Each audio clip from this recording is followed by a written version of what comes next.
In March 1894, the lights in the Guangxu Emperor's study burned late into the night. The emperor was going over his memorials. It was one of the rare high points in the late Jing era. The Taiping Rebellion had been put down, and the westernization movement was flourishing. Even relations with the Western powers were on an even footing. The resurgence of Tongji and Guangxu, the period was known after its emperors, offered the declining dynasty a slim hope of survival. On this night, the emperor had on his desk a memorial from Li Hongzhang, the viceroy of Jodi Province. The very young fleet of Chinese North Sea Fleet had returned from patrolling the South China Sea. Li Hongzhang reported that it was obsolescence. His memorial stated that even if the Navy would not take despite the vessels in the short term, the capital ships should be fitted with quick-firing guns. The Guangxu emperor refused to such requests.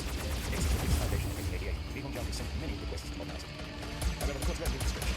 The emperor's tutor, Wang Tonghe, constantly argued against Li Hongzhang's requests, so the emperor hesitated. His response was simply noted by the court.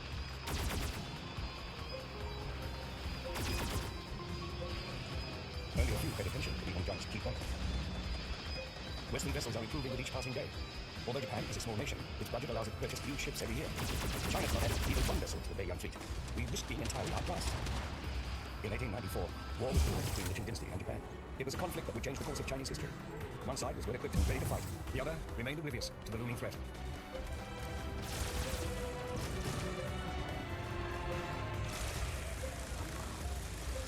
At the passing of Germany, on the northwestern side of the Bay, a big battleship was built. With its tack hulls white colored, it is typical of Victoria era and guns. The ship is a full-size replica of the Beiyang fleet's famous flagship, the Dingyuan. 130 years ago, its huge guns were the most fearsome weapons on the high seas. From 1879, the Qing Empire began purchasing efforts in Britain to strengthen its maritime defenses. Li Hongzhang also commissioned two steel battleships, Dingyuan and Yunnan, from the Northern shipyard in Shipik, Germany. The Dingyuan had a displacement of 7,000 tons and was equipped with 305mm heavy trading guns and a howitzer.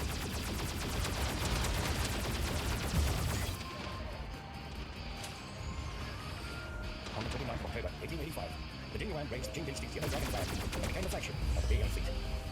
In 1888, the Beiyang fleet formally became China's first modern navy. It represented a pinnacle of military achievement, resulting from 30 years of the self-strengthening movement since the Opium Wars.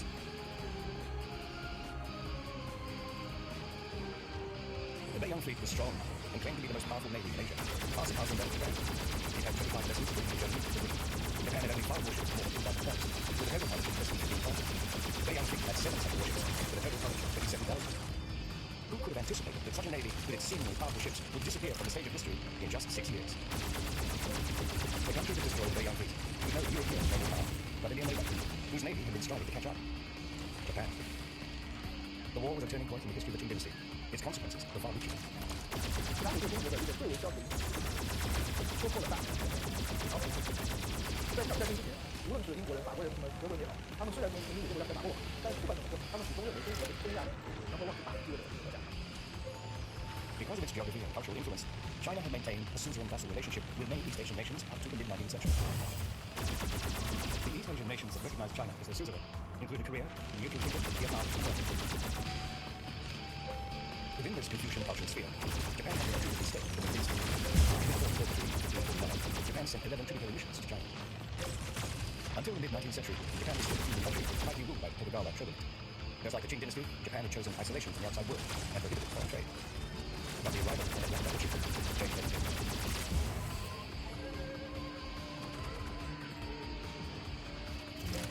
In July 1853, an American naval fleet, led by Commodore Matthew Perry, arrived in Tokyo. The following year, under threat of force, Japan signed the Kanagawa Treaty. Hearing this, Britain and Russia pressured Japan to open its doors to them as well. However, the incident of the black ships also stimulated Japan to innovate. 他们开始对西方有了意识了，黑海是美国的最先进的蒸汽轮船到了日本之后，日本怎么反应？他专门去挑了一帮子打身体魁梧的相机大力士，干嘛呢？给美国产生大相机，无一般的还用相机的让老外让美国人觉得这个国家是个大劣势之国，所有的人都是这个样子，是吧？你赶紧跑，把你吓坏了。但是后来发觉这招其实是可笑，自己都是可笑。他们自己当时的这个思想形容下，对突破机冒着下监狱的危险向了美国反应。到了美国船上以后，看见的人就是高鼻梁、睁眼多的美国人以后，直接跪倒在他的地上磕头，请美国人收留他。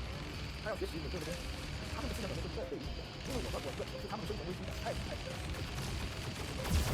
China was core one of the resources of the nation Japan, and its sense of existential crisis and contact with the West was nowhere near as strong. Prior to the invention of steam ships, China did as it did its own dreams. This sense of Westerners were eager to trade with China and gain its policy. The Chinese were not interested in what they had to offer. This inertia of the big country made them much slower to respond to the modernization of the West. In 1868, Emperor Meiji led a group of Japanese reformers to begin the Meiji Restoration. Within a few years, Japan had established a multinational system of the Western world. It became the first country in East Asia to abandon its traditional dynastic model for modernization. 在近代以来，日本的日式标榜所谓的实质就是对外侵略。明治维新之父吉田松阴，他们更是十分具体提出了这个侵略的这个计划。北面要割据中国的东北，南面呢要占据中国的台湾，占据朝鲜。历史上呢，这个日本与中国比较是要称霸东亚这是由来已久。那么甲午战争正是日本这种侵略扩张的一次大暴露。Soon after coming to power, Emperor Meiji issued an edict. He explored the distant seas to demonstrate our imperial power to the world. He was committed to developing his navy. Across the sea, China was not without its own navy. The century-old Yoshing Tower was once among the world's most important navigational landmarks. A small window at the top is said to have housed lights as a navigational aid. Huawei is known as the cradle of the Chinese ship industry. Suozun Tang established the Fuzhou shipbuilding bureau there as early as 1866, when he was governor of Zhejiang and Fujian.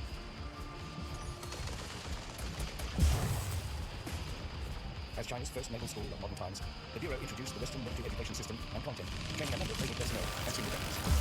Many of them would die in the coming war with Japan. 中日1860年中印两个国家都主要的因为两个国家的真希望和最大的目的是全心全意的都要用转型向西撤离。中国呢是经过鸦片战争打击之后，中国就是开放一点国门，散门运动，因为中国是被打败的，中国是在我学，我是要负责的，我施于之强度我是要质疑的，这个是中日之间的接纳西方当中的最大的。那么这个差别就是中日之间的矛盾，在1860年之后慢慢凸显。那么中国是一个我是守住的一个通商人，日本在这方面呢，它就是一个我一定要守住的通商人。In 1874, Japan invaded Taiwan. The official Shenbao Gen from Fuzhou Shipbuilding Bureau led 11,000 troops to confront the Japanese. This submarine cable is more than 100 years old. In 1874, after ousting the Japanese, Shenbao Gen wanted to strengthen ties with Taiwan. To that end, he laid a telegraph cable from Fujian to the island. But the Qing response overall was weak. The Japanese were forced to negotiate because of a severe outbreak of malaria among their troops. Following mediation by the British diplomat Sir Thomas Wade, China and Japan signed a treaty in October 1874. The Qing dynasty paid Japan 500,000 cloves of silver in compensation in exchange for peace, while Japan was not condemned for its invasion of Taiwan. 中国在1860年走向这个洋务新政之后，中国对外部事务依赖起来，因为我们面临很迫切的自我发展任务，因此中国在1860年之后，我们慢慢采取独立主义政策，这个明朝以来的我们的庞大藩国体制不愿意再去维护。The Qing dynasty failed to protect its vassal state, Ryukyu.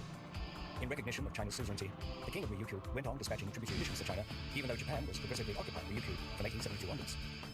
In April 1879, Japan declared that it had annexed Ryukyu as its Okinawa prefecture. The last king of Ryukyu, Shotai, was placed under house arrest in Japan. The Qing Empire was powerless to halt annexation. In 1875, Japan invaded Korea, while at the same time dispatching an envoy, Mori Arinori, to China to test the response of the Qing foreign ministry. Li Hongzhang announced that China would not interfere in Korea's affairs, even though it was still a vassal state of China.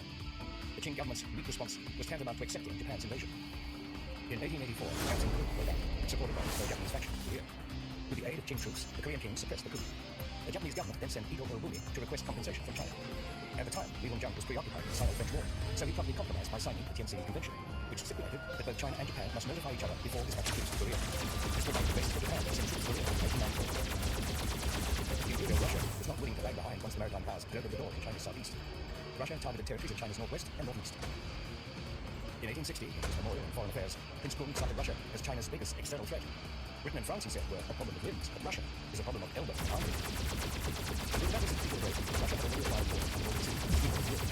Now, in the east, Russia was endeavoring to seize more land from China, as well as a nice free port in the Far East. In 1871, Idi Prefecture in Xinjiang was occupied by Konstantin Petrovich von Kaufmann, the Russian governor general of Turkestan.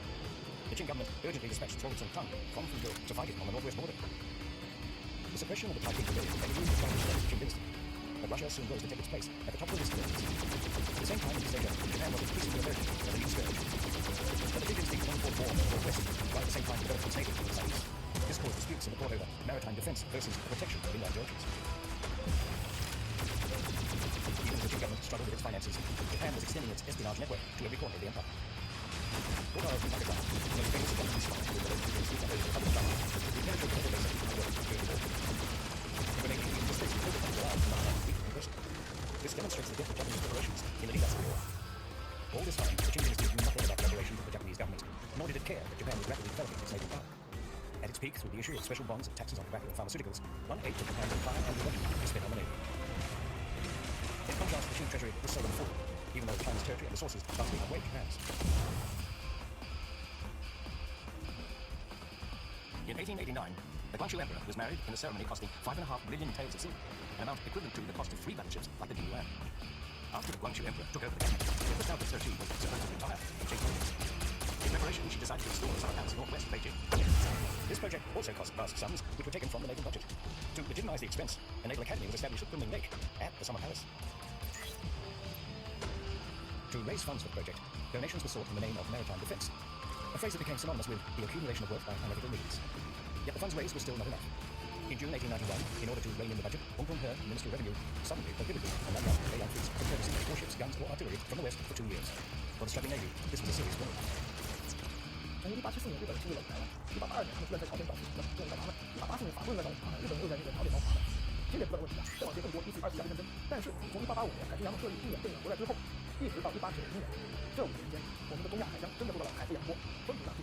这样子满朝文都觉得这是一场几乎就让我睡着了。他们觉得而且不是说用了一个词叫暂停购买外洋强盗。关键这个暂停这个时间节点太少太错了，就是1891年，西方改革在打建设这里，这时候停掉，就是欲哭无泪的。而日本海军正准备就有下去，正在打日本一大批他们进行。A few years before the outbreak of war, Japan had to expenditure reached 31% of its total annual revenue. Its navy added 11 new warships, while its own ships were upgraded with flying guns. After the ban on purchasing armaments in 1891, the Beiyang fleet did not add a single gun, and it was even short of shells. The Qing government had built its navy, but did not understand how to develop, maintain, or deploy it. Late in May of 1894, the Beiyang fleet posed a triangular defeat to South Korea. Amid the roar of gun salutes, a telegram was pumped from Lee Jong. It read, "Donghat rebellion in Korea. Japanese navy dispatched to protect Japanese merchants and citizens." As he watched the huge Beiyang fleet, Lee Hong-jung was more concerned than ever. 2 months earlier, he was making requests to write 5 vessels with flying guns. He also challenged the ban on purchasing armaments, but his application was unanimously opposed by conservative officials who prized courage and virtue over weapons. If a war broke out now, the fleet would have lost its last opportunity to upgrade its ships. 阴阳里建立海军，决定民主制的军事力量，一个海军攻击日本的民主制的改革当中，军事改革，他们就全部一个大的民族要联合解决这个。光当民族没有这个东西吧，一个甲午战争打过去，是整个日本就全国的民主军事力量，陆海一起，中国人嘛，中国是跟不上去不干，联王就王的为联王非常有知性的知识力量，觉得我的这个一个是中国一个地区，而且也是国家。In 1894, Donghat rebellion was operated in Korea. Korean kings sought assistance from China to quell it. The Qing army and navy headed to Korea. This delighted the Japanese cabinet, which saw it as an opportunity for war. It promptly passed a resolution to send troops to Korea and occupy Seoul under the pretext of protecting Japanese expatriates and representatives. After the rebellion was quelled, Japan sent even more troops to the Korean peninsula. Japan's foreign minister, Mitsu, instructed the Japanese minister to Korea, Hattori Keisuke, the long-term conflict between China and Japan is a mission of top priority. To execute this, any measures may be taken. On the 5th of June, Japan established a general headquarters, with Emperor Meiji as its titular head, to formulate a complete operational plan. The army's overall goal was to transport its main force by sea or by bay. It would engage the Chinese army in a decisive battle on the Jilin Plain, and then attack Beijing to force a peace treaty. The key to achieving this goal was the outcome of the naval battle. So Japan was first sent forces to Korea to protect the army, and also to engage the Beiyang fleet in a decisive battle for control of the sea. The Qing dynasty was caught off guard. The whole country had a serious doubt about whether they should fight this war, and even how to fight it. The imperial court was in trouble. Many officials still thought of Japan as a small, vulnerable country, yet they had no clear strategy to fight the Lee Hong-jung turned to Russia and Britain to intervene in Japan's military actions. This time, however, the initiative fell on deaf ears. Lee Hong-jung hired a British steamer, the Kaohsiung, to transport more troops to Korea, escorted by the Beiyang fleet. Under lights of the steamer commander suffered back from Japanese warships. The Kaohsiung was sunk, and more than 700 Qing soldiers were lost at sea. That same day, the Japanese army set off from Seoul to attack the Qing army in Assam. On the 1st of August, both China and Japan formally declared war. After the Kaohsiung incident, the British public opinion condemned Japan for tragedy international law. Elements of the British military also demanded retaliation. 日本在战争中不断的在利用这个玩弄国际法，像高升号事件，我们的运兵团被打成的，我们还有这个2英国的兵团被日本，还有英国的运兵，我们在期待着英国赶紧出手斗日，结果再也没有这个，在翻船的时候，日本人跑到英国去，找了梅津剑桥的几著名的国际法专家，一下子把这个信息都没听过，这个不是打成一条英国人，一条英国人整个英国是兵法架，说中国兵拿着刀什么架在船长脖子上收队员，然后英国的船长非常及时的提供了一些配合这个证词，那好，这个时间。In November, a British court ruled that Japan was innocent and ordered the Qing government to pay compensation for the loss of the Kaohsiung. Sir Robert Hart, the British Inspector General for Qing Imperial Maritime Customs Service, spoke frankly about the Qing government's diplomatic failure. All nations expressed sympathy for China and criticized Japan for breaking the peace. But none has taken action to support China. I do not believe righteousness leads to success, just as I believe I cannot eat using one chopstick. We need the other chopstick. Strength! The giant anchor of the battleship Yuan bears witness to the most tragic battle of the war. From On the 17th of September 1894, the Beiyang fleet had just finished escorting Qing troop transport to the Yalu River, when at noon it encountered the Japanese combined fleet. The black smoke from the Beiyang fleet revealed its whereabouts to the enemy an hour in advance. Its outdated warships were slow, powered by inferior slag foam and short shells. They had little chance against the combined fleet, but they fought a memorable battle. The faster Japanese ships quickly surrounded the Beiyang fleet. The Jingyuan and Laiyuan were severely damaged and withdrew, while the Zheyuan and Jingyuan were sunk. Only the ironclad battleships Dingyuan and Jinyuan remained. In the Battle of the Yalu River, the Japanese won command of the sea. Meanwhile, by land, the war was also unfolding according to the Japanese plan. Pyongyang had fallen the previous day before the Qing troops the Beiyang fleet was escorting could arrive. Japanese troops occupied the whole of Korea and soon infiltrated the Chinese mainland. The Japanese army began landing at Huayuan in order to occupy the important naval town of Lushun and establish a base for the battle on the Zhili Plain. 36 Japanese troop ships loaded with 24,000 men landed successfully in just 10 days, meeting no effective resistance. Just as the Japanese army was closing in on the port of Dalian, celebrations were underway for the 60th birthday of Empress Dowager Cixi, who announced that she would grant the emperor and his ministers 3 days off to enjoy Chinese operas. On that day, Dalian fell. 2 weeks later, the Japanese army advanced on Lushun. 在1894年11月22日，日军呢攻占了旅顺，接着是这个日军呢在旅顺呢是兽性大发，连续大屠杀死，被杀的人众达到2万多。当时欧美的武官和记者呀看到这种惨景呢，也纷纷写了一些文章在报刊上发表。日本呢政府十分恐慌，就说这些报道是渲染，但实际上确实是清宫档案里所记载的，就印证了日本呢在旅顺制造大屠杀的这种实话。像李鸿章当时就有一个电报特挂头，在旅顺的街道被杀的百姓呢就有2700人，被埋在一个大坑之内。 那么在旅顺周边的山上被杀的兵民呢就更多，而且都没有收埋。The massacre continued until the 26th of September, when no survivors remained in Lushun. These atrocities were inflicted while singing and dancing continued in the palace. The empire's final days were at hand.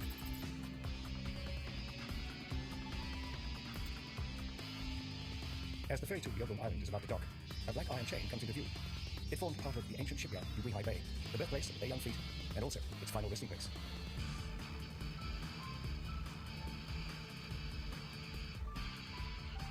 On Yogong Island, the former office of the Beiyang fleet is now the Museum of the War. At its entrance stands a wrecked cannon. Built by Jiangnan Machinery Manufacturing Bureau, it was Asia's earliest field gun and was once part of the last line of defense for the Beiyang fleet. On the 2nd of February 1895, the Japanese army occupied Weihai Bay, modern Weihai, and attacked the Beiyang fleet in the port. The fleet returned fire from artillery batteries at Yogong Island and from the guns on its ships. After nearly 10 days, the Japanese fleet was still unable to penetrate Yogong Island, but many of the Beiyang flagships, including the Dingyuan, were damaged or even sunk by shelling and torpedo attack from every direction. The battle ended with the complete annihilation of the Beiyang fleet. 那么这个疯狂的打过程当中，其实中国一个非常之深。因为呢，这场战争还是战争它的勉强在进行的，但中国一个基本的，我们不去打，保持实力，找北地方有个打的结果结果日本不依不饶，日本不依不饶，中国战将领下到地方的都到打了，就出不来，日本从山东半岛东路一个到日本的地，温出来日本就吃发这个打，看到对方什么讲，完全没讲，真的讲，没讲，没讲，这个是到就在这里，看你讲，作为不依不饶，最后吃的是优强，两个事件，是吧？ On the night of the 11th of February, Admiral Jin Wuchang committed suicide as a gesture of loyalty to his motherland. In order to avoid leaving supplies to the enemy, the Beiyang fleet's officers and dynamite set fire to the fleet. With a tremendous roar, the giant Dingyuan finally sank. The Beiyang fleet, China's pinnacle of modernization, was no more. After the Japanese rode in the Northern half of South Korea, they established a covered regime headed by the Korean Grand Prince. They also occupied China's Yadong Peninsula. After 30 years of the self-strengthening movement, China had suffered its worst failures on both land and sea. On the 14th of March 1895, Jin Wuchang was brought to the Japanese force. On the 17th of April, he signed the Treaty of Shimonoseki. The treaty stipulated that China had to recognize Korea's independence and pay Japan 200 million taels of silver as war reparations. It also had to cede Taiwan, the Penghu Islands, and the Yadong Peninsula to Japan. 6 days after the treaty was signed, Russia, France, and Germany responded with the triple intervention, claiming that Japan's occupation of the Yadong Peninsula would menace Beijing and diminish Korea's independence, so threatening peace to its nine boundaries. Japan was forced to return the peninsula. For this, China had to pay an indemnity of $50 million of silver, making the Egyptian turning to pay $3 million. The Qing government began to borrow from the banks of Russia, France, Britain, and Germany to pay the huge war reparations and indemnity. 他到哪里找两两来？所以马关条约这么一签，因为我们一公布以后，欧洲那个银行业非常乱，挣钱的机会终于来到了，他到中国来做，这个中国人觉得，非常的不对，这个就是他将来有讲说，这个高利贷价，我们在没这两亿，这个要还还6个亿，然后这笔债最后还到多少？还到3亿，都抗日战争了，还到还这个。After the war, the Western powers went into offensive to fight China. In 1897, Germany occupied Tarjo Bay and built 2 railways in Shandong. Weihai Way, Kowloon, and these versions released by Britain, who also asked the Qing dynasty not to sell the Yangtze River catchments to other countries. Guangzhou 1 was leased by France, which also built Yunnan, Guangdong, and Guangxi as its sphere of influence. 朝鲜战争对中国造成很惨，他们有什么重要的？恰恰通过这场战争，中国民主真正达到3层样的经济。不无论是梁启超还是新中山抗日，来自各个方面，都强调甲午战争是中国历史发展的一部分。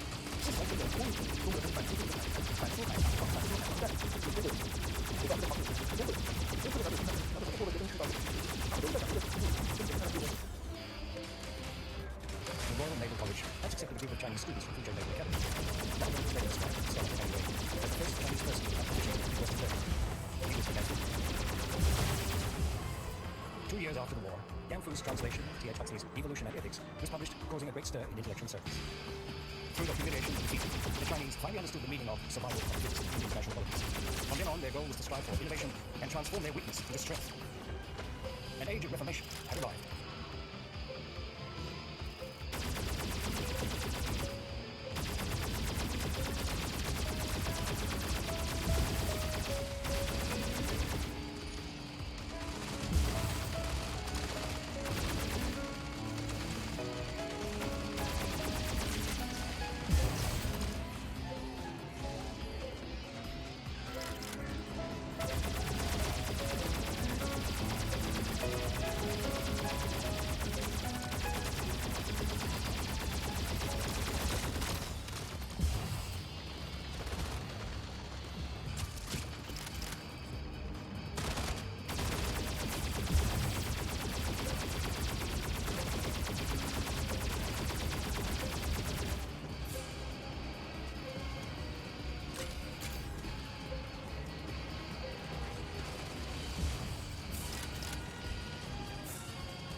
On the 17th of September 1894, the naval fleets of China and Japan fought a battle at the mouth of the Yalu River. In 5 hours of fighting, China's Beiyang fleet lost 5 capital ships and suffered over 1,000 men killed or wounded. Japan now controlled the Yellow Sea. Before the war, the Chinese Navy had been ranked 8th in the world, and the Japanese only 11th. China's Navy had also been considered the most powerful in the Far East. The rout of the Beiyang fleet in the Battle of the Yalu River and its subsequent annihilation at Weihai Wei, its own port, shattered the illusions of the Qing rulers. The Westernization movement's 30-year effort to strengthen China and increase its prosperity had ended in failure. On the 17th of April 1895, Viceroy Li Hongzhang signed the humiliating Treaty of Shimonoseki on behalf of China. Taiwan, the Penghu Islands, and the Liaodong Peninsula were all ceded to Japan, and China was to pay reparations of 200 million taels of silver.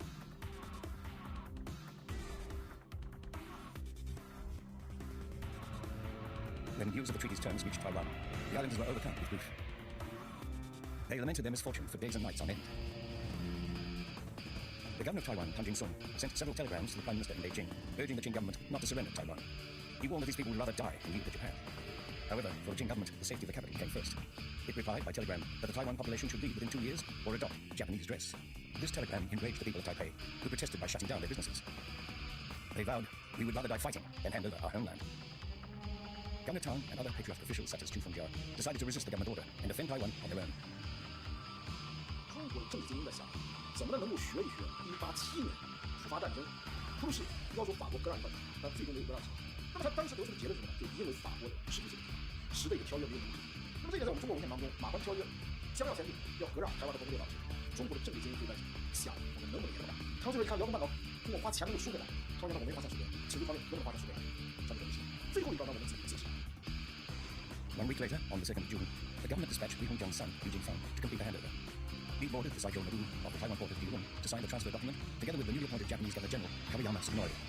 People in the cities of Taipei, Yanghua, and Hainan fought bravely against the Japanese army in a series of battles, but lost. Taiwan fell into Japanese hands. In spring 1895, the triennial imperial examination was about to be held in Beijing. Thousands of candidates arrived from all over China, among them 37-year-old Kang Youwei and his student Yang Zichao. They had both passed the Guangdong Provincial Civil Service exam. Kang and Yang were as shocked as the rest of the nation by the Treaty of Shimonoseki. On the 22nd of April, they organized a meeting and drafted a long petition at Songjiang Temple in Beijing. It protested at the Qing Emperor's acceptance of the treaty and pleaded with him to fight rather than capitulate. It called on him to move the capital out of reach of the Japanese and begin political reforms. The petition was signed by 1,000 examination candidates from 18 provinces. The petition came too late to be effective against the treaty, but together with petitions from officials at every level, it had a tremendous influence in China, inspiring the Gongche Shanshu reform movement, which took its name from the protesting scholars. Kang Youwei had a history of pressing for reform, and the chief examiner, Xu Tong, would have liked to fail him. But Kang passed the examination by cloaking his opinions in traditional literary language. Placed 46th in the examination, he was appointed as the 6th ranking officer in charge in the Ministry of Construction.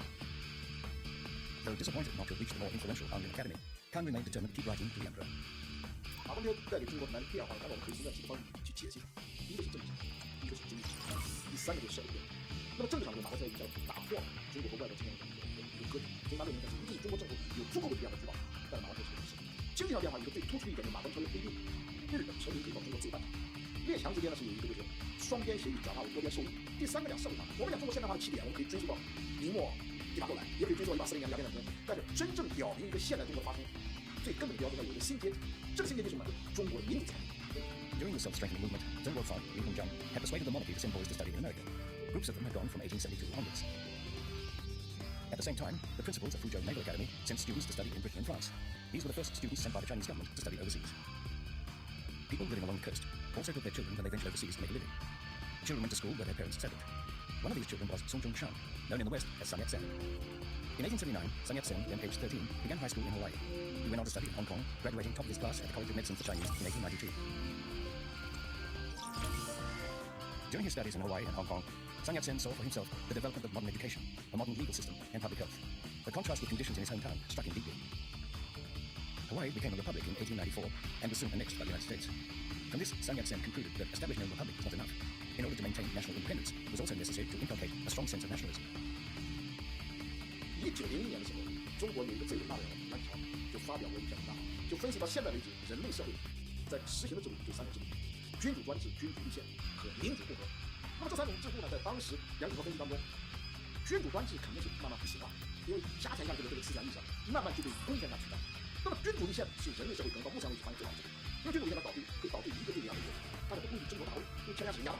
但是君主立宪中又导致还有一个结果，但是人家大位的人呢是不敢失去事情的，是如养慢做的。那么这君主立宪是吧？那么这种呢是当时认为是最适合中国国情的一种体制。In the summer of 1894, Sun Yat-sen and his friend Li Hongzhang traveled to the north of China and met Li Hongzhang, the viceroy of Zhou Li. Sun gave Li his detailed proposals to strengthen China by making the best use of its people, land, resources, and markets. Li, preoccupied by the war, ignored the proposals. Sun was forced to give up any hope of helping the Qing government. He decided that to transform China, Qing rule must be overthrown. That November, he returned to Hawaii. There, with the help of his brother, Sun Mei, he set up the revolutionary Revive China Society. Its members were pledged to expel the Tartar barbarians, revive China, and establish a unified government. So, all in the same year, Kang Youwei, Yang Zichao launched their reform movement, Liu Haodong designed his blue sky flag for the revolutionaries, and the Revive China Society began plotting a revolt in Guangzhou. But word of the plot got out, and a revolt was aborted. Liu Haodong was beheaded, and the government put Sun Yat-sen on the wanted list. He later recalled how, at this time, the entire nation despised him and his comrades as traitors and usurpers. They were widely condemned. It was clear that violent revolution was unacceptable to much of Chinese society. This convinced Kang Youwei that the only way to improve China would be peaceful reform under Qing rule. Kang Youwei and Yang Zichao established the Society for National Strengthening, with branches in both Beijing and Shanghai. The organization won support from government ministers such as Sun Jiaoping, Ding Chonghe, and Zheng Zhegong. There were also some British and American supporters. Even the opportunistic general Yuan Shikai was a member. At this time, Yan Fu, a graduate of the Fuzhou Naval Academy, translated T.H. Huxley's Evolution and Ethics, which introduced the Darwinian concept of the survival of the fittest into China. And in 1897, the liberal-minded governor of Hunan, Chen Baojun, set up a modern school in Changsha. His activities helped make Hunan one of the most open, progressive provinces in China. 从鸦片战争到第二次鸦片战争到朝鲜战争一系列这个三学五国的这个条约的签订，其实并没有在真正从这个文化和精神的层面触动中国时代。甲午战争，我们是被日本一举打败，这个刺激才真正刺激了中国的时代。以高级官僚和士大夫为代表的中国社会的精英阶层，一边在这个应付来自外来的这个挑战，另一边也开始逐渐缓慢地开始这个反思。Within a few years of the Treaty of Shimonoseki, the shock it delivered led to practical action. Kang Youwei submitted 8 proposals to the Guangxu Emperor, recommending that he start a systematic program of reform following the examples of Peter the Great of Russia and the Meiji Emperor of Japan.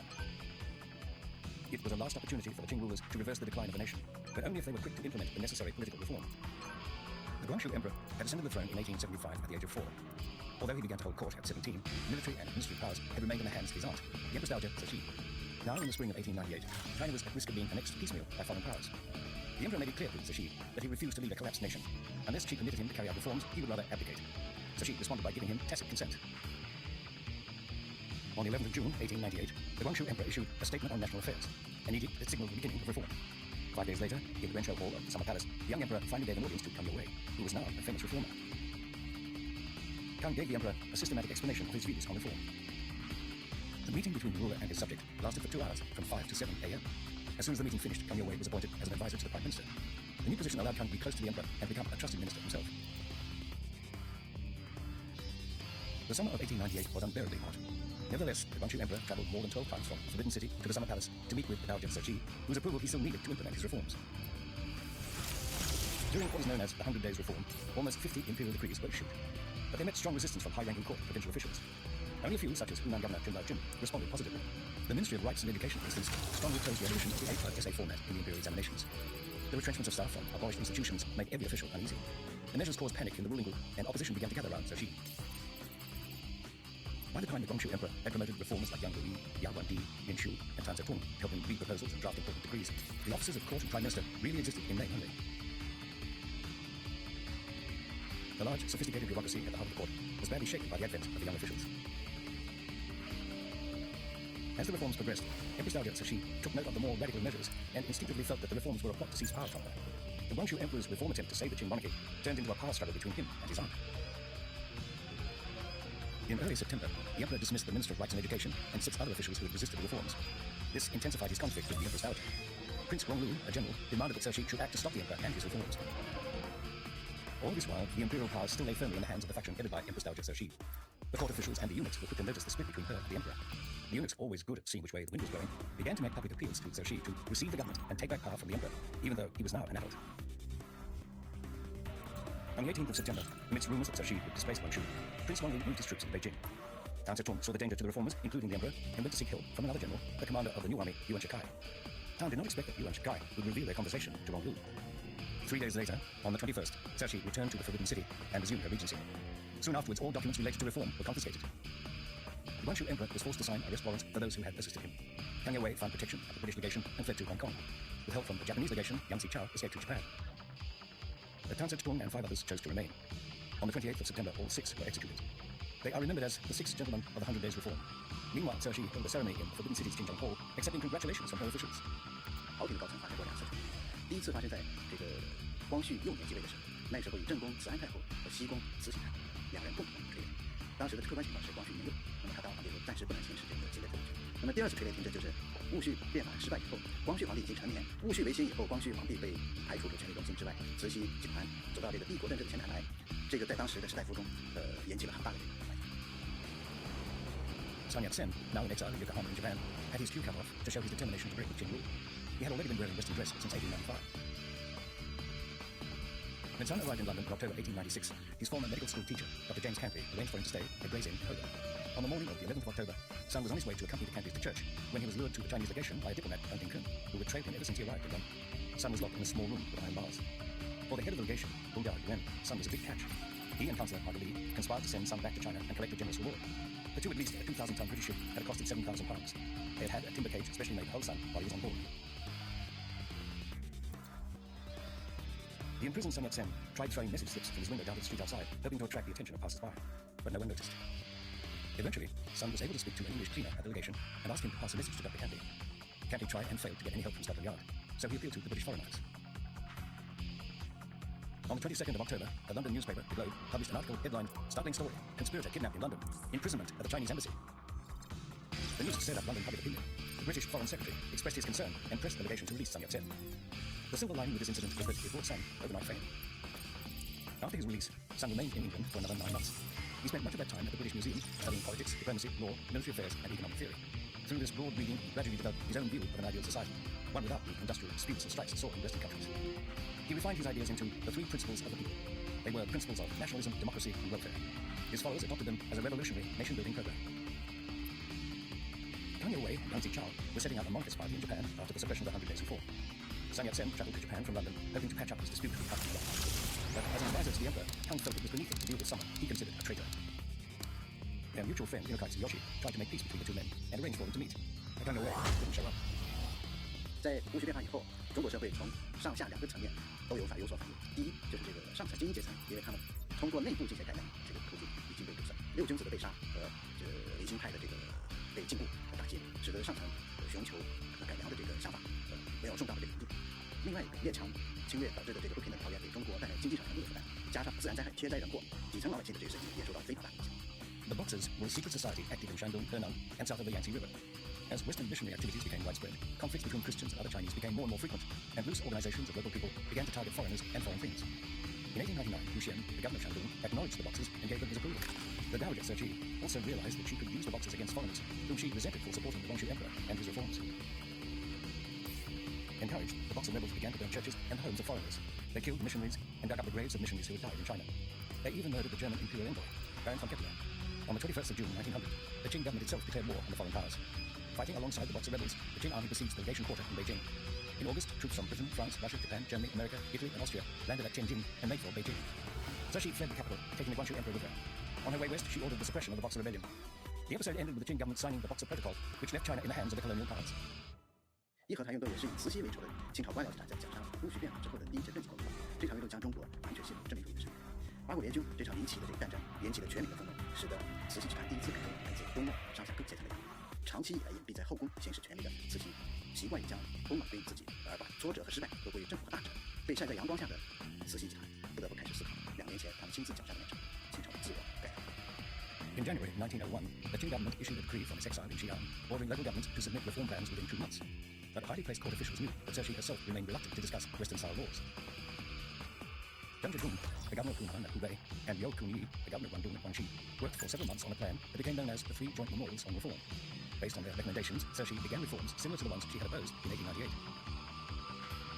The new Secretary of Enactment, Chen Jiabin, put the legal system on the reform agenda and opened a reform-oriented department in 1904. It mainly translated and studied foreign laws while codifying China's own legal history.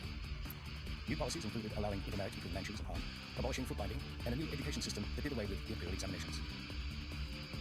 In November 1908, Guangxu and Cixi died in quick succession. The reforms they left unfinished were taken up by Guangxu's half-brother, Prince Saikun. He tried to establish a constitutional monarchy, but could not avoid Manchu domination. When the new cabinet was announced in May 1911, it consisted of 8 Manchus, 1 Mongolian, and only 4 Han. Of the Manchu members, 5 were of royal blood. The cabinet was mocked as an obviously imperial one. 1908年呢，清政府对光绪皇帝颁布了《清廷宪法大纲》，《清廷宪法大纲》就开始这个宪政的，就对皇帝权力开始有所限制。对，限制皇帝权力就是什么？设一个议会，非常大的一个权力，对吧？设一个责任政府，这个责任政府，皇上慢慢把这个政府把这个每年处理这种政务事情交给一个职业团队去办理，但是人民不满意，因为原来在双轨体制，内阁成员当中的不敢买大臣，让汉人出现了占一个，你的满人占一个，我也占一个，那过去是6个部当中有12个满人，汉人有6个吗？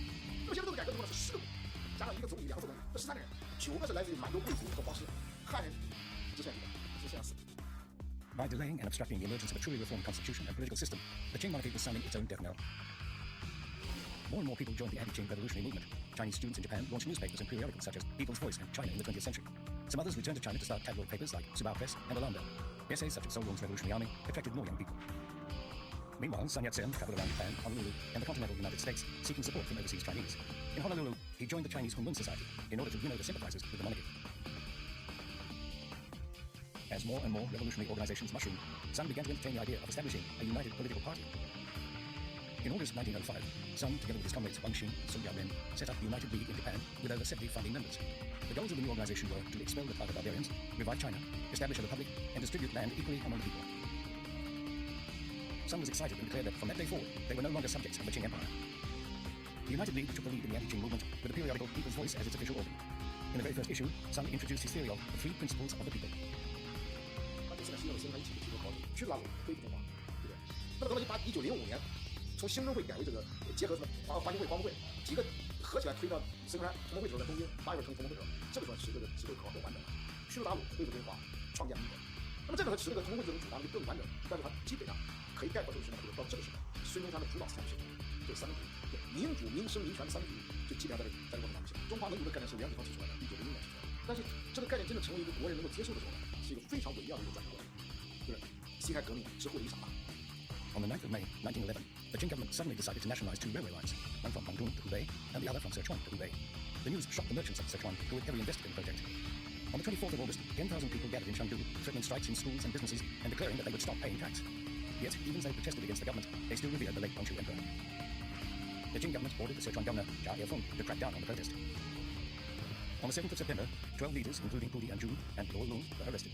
When the crowd tried to present a petition in front of the governor's house, Zhao, who was already known as Zhao the Butcher, ordered his troops to open fire. In no time, a mass of people fell to the sound of guns.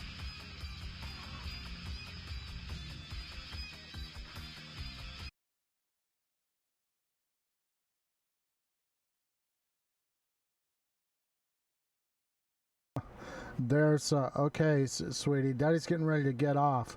because we're not really playing Macarena right now. So it's supposed to be a Macarena stream.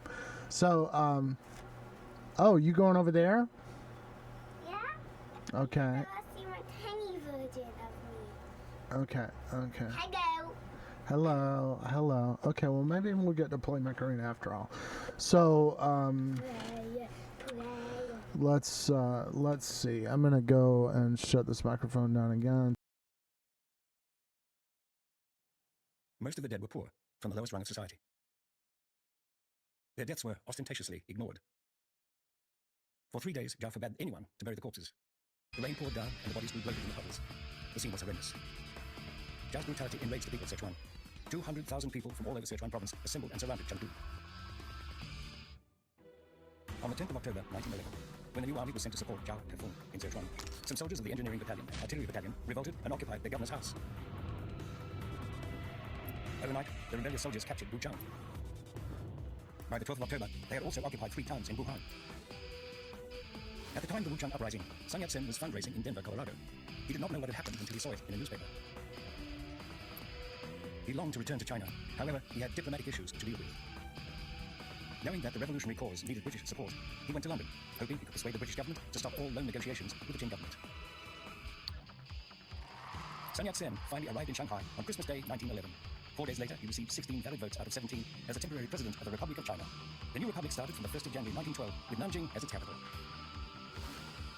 In the face of a national uprising and provincial separations, the Qing government put up a last-ditch struggle by appointing Yuan Shikai as prime minister. Since Yuan Shikai controlled the new army, the Republican government decided to negotiate with him for fear of a civil war. Sun Yat-sen resigned and recommended that Yuan Shikai be the president of the Republic of China, provided that he accepted the abolition of imperial rule and supported a cabinet-based republic. After Yuan Shikai reached an agreement with the imperial family that it was to receive preferential treatment, the Qing emperor officially gave up the throne. The imperial edict of the abdication of the Qing emperor was endorsed by Empress Gaozu Yongyu on the 12th of February 1912. It read, "A revolution has spread throughout China. When a majority of the Chinese people aspire to a republic, it must be the mandate of heaven for us to obey. We hereby hand over the imperial power on behalf of the emperor. We hereby announce acceptance of a constitutional republic system. We hope to see a great Republic of China with territorial integrity, under which the Manchu, Mongolian, Han, Hui, and Tibetan peoples are united." With the publication of this edict, the 268-year-old Qing dynasty came to an end. At the same time, China bade farewell to the last dictatorial monarchy in its history. 辛亥革命虽然是一场由保罗运动引起的，具有相当偶然性的革命，但是呢，革命力量在此期间的种种不周和措手不及，给中外人士都留下了深刻的印象。这场始料未及的革命一举推翻了大清王朝，将中国社会的发展方向转向了民主共和。这也反映了辛亥革命代表了中国社会各阶层最广泛的人民的愿望。 In 1793, the first British envoy to China, Lord George Macartney, commented perceptively after a frustrating meeting with the Qianlong Emperor. He wrote in his journal, "The Empire of China is an old, crazy, first-rate man of war, which a fortunate succession of able and vigilant officers have contrived to keep afloat for these 150 years past, and to overawe their neighbours merely by her bulk and appearance. But whenever an insufficient man happens to have the command on deck, due to the discipline and safety of the ship, she may perhaps not sink outright, she may drift sometimes a wreck, and will then be dashed to pieces on the shore. But she can never be rebuilt on the old bottom." 120 years after Macartney's prophecy, the old ship, the Qing dynasty, finally fell to pieces. Macartney foresaw that China could not avoid being included among the world's nation-states that had been formed in the course of modern history. If reform did not happen from the top, a revolution from the bottom would turn the nation upside down. With the end of Qing rule, the Chinese people began to pursue a republic and democracy.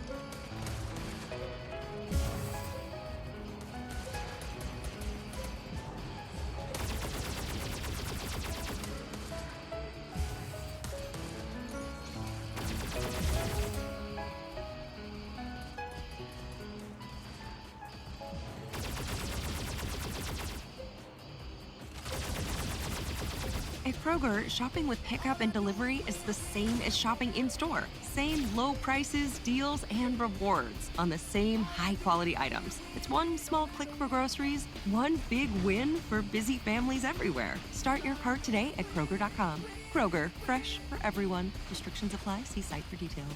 And right now, you can save when you shop your faves. Just buy 6 or more per...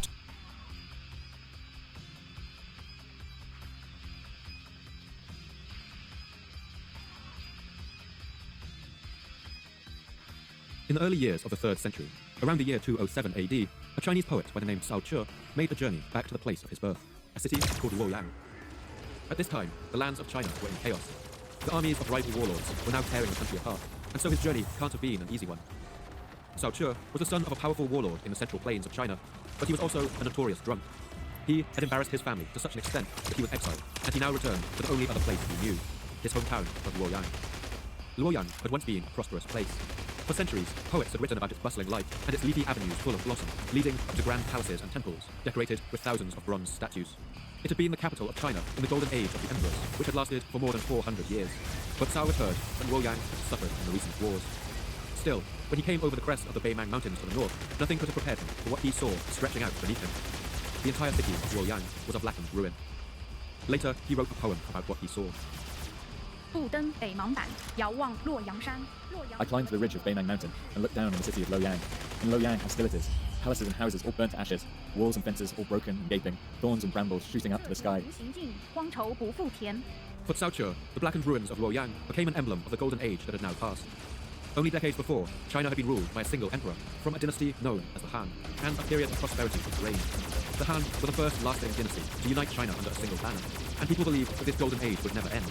But now the poet Cao Che walked among the ruins and ravaged fields of the former capital and felt his memories rise up from the soot-stained stones. I do not see elders from former days, I only see young men. I turn aside, for the straight road is lost, the fields are overgrown and will never be ploughed again. I have been away such a long time that I do not know which street is which. How sad and ugly the empty fields are, 1,000 miles without the smoke of the chimney. I think of the house I lived in all those years. My breath catches, and I cannot speak. As he walked through those ruins, Cao Che must have asked himself, how had the first great age of imperial China come to such a devastating end? Why had the people of Luoyang left this city to burn and crumble into the earth? And in all the centuries to come, would the golden age of the emperors ever return?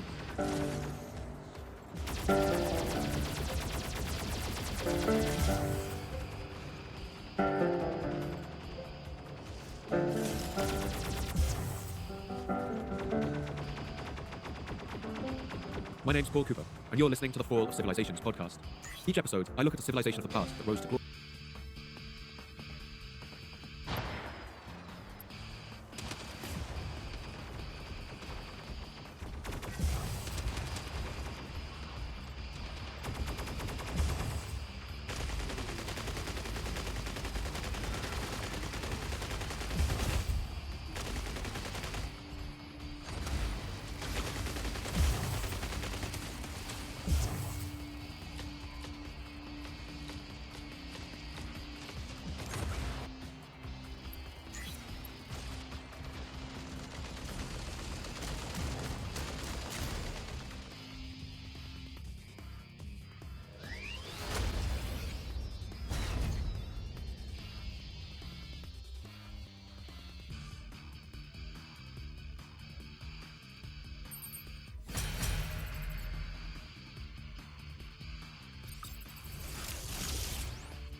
Whether you want to increase sales, generate leads,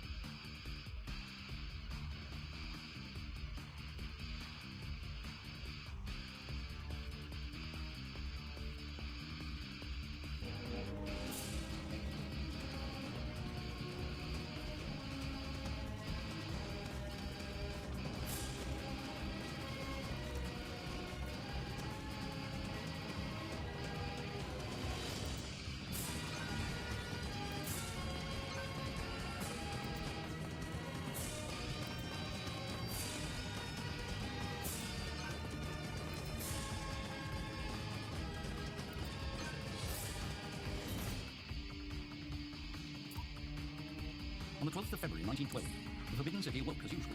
It appeared to be an ordinary day, like so many others across the millennia. But far from being ordinary, marked a new epoch. On this day, Empress Dowager Long Yu and the 6-year-old Xuanfeng Emperor issued 3 consecutive imperial edicts. They proclaimed the abdication of the Qing Emperor, thereby bringing imperial rule in China to its end. The ruling power would be handed over to the people in a constitutional republic. Since the people wanted a republic, Yuan Shikai was granted full authority to organize a provisional republican government, to work with the military and the populace so as to maintain the stability, unity, and territorial sovereignty shared by the Manchu, Han, Mongolian, Hui, and Tibetan ethnicity. The people were urged to remain calm, maintain order, and support the new government. At the same time, the Qing Ministry of Foreign Affairs notified the foreign embassies of the emperor's abdication, urging the powers to recognize the Republic of China as the empire's legitimate successor. The abdication marked the end of the Qing dynasty's 268-year rule. However, the more significant historical pivot was the establishment of the new government. One dynasty was not replacing another. Imperial power was not being transferred from emperor to emperor. Abdicating his throne was the last emperor in Chinese history. The transformation was unprecedented. The imperial system had collapsed after more than 2,000 years. A new vision was presented to an ancient land, and with it, an opportunity to build a republic instead.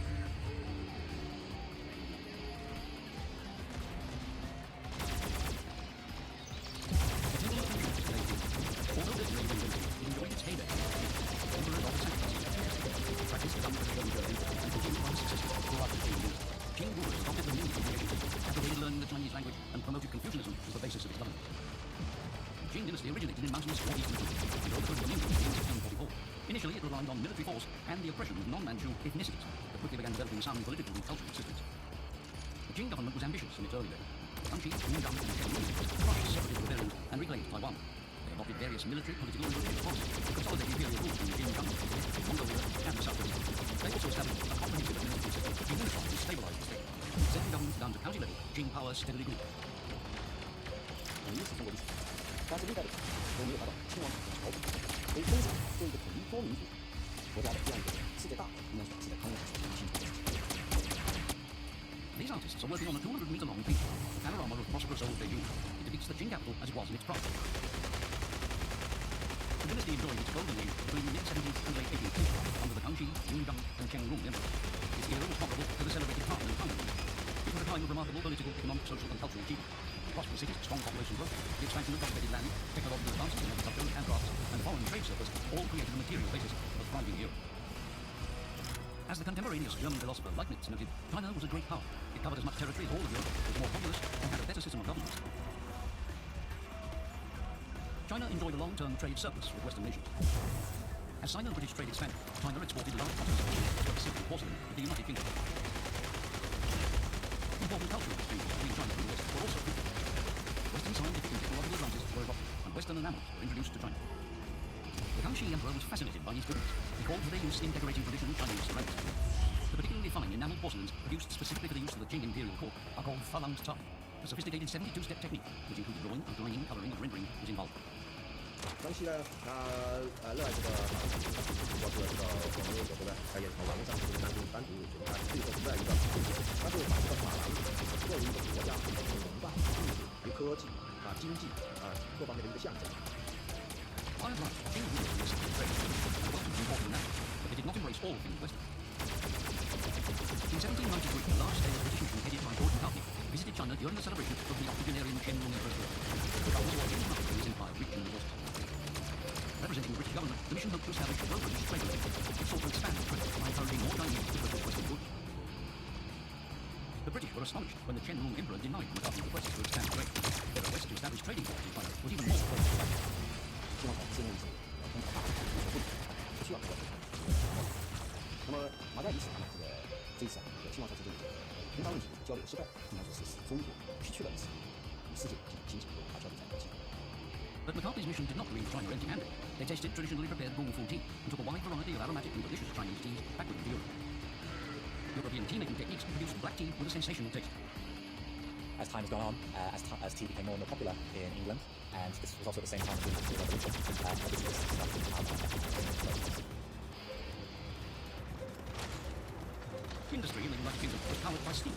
First used in the textile industry, it was subsequently taken up for mining, metallurgy, milling, manufacturing and transportation. Britain became the world's first industrialized capitalist country. British and French maritime exploration and colonization extended into India and Southeast Asia. The West was already eyeing China with enormous market.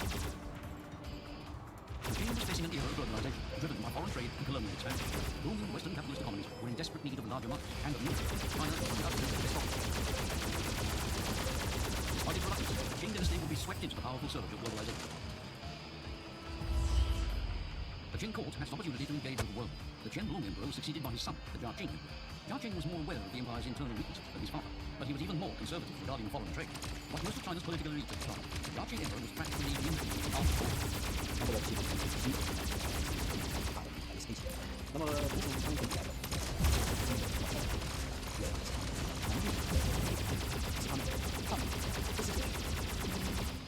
，In 1816, another British merchant ship appeared off China's coast. King George IV sent a second fleet of expedition to China, this time led by William Amherst.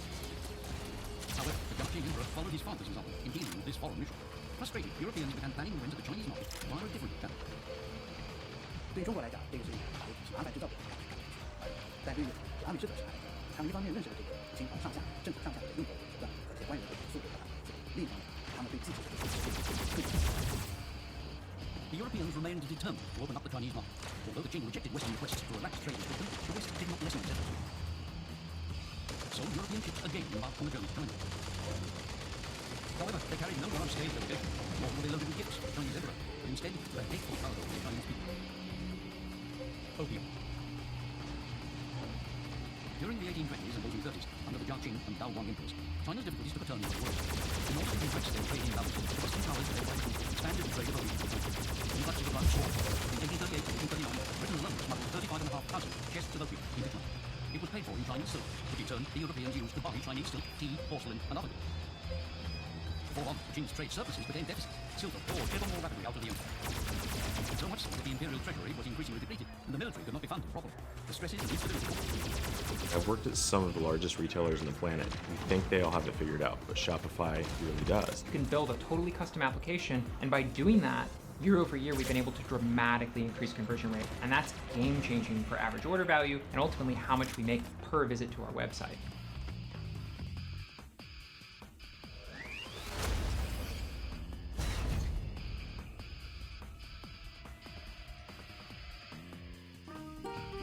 Did you know that Google is the first place shoppers look for new products?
Alright, so my daughter has commanded me to obtain seaweed for her immediately, so it's time to end the stream. Got a little bit of my stuff done, but wish me luck, and I'll try to get back on again later. Thanks.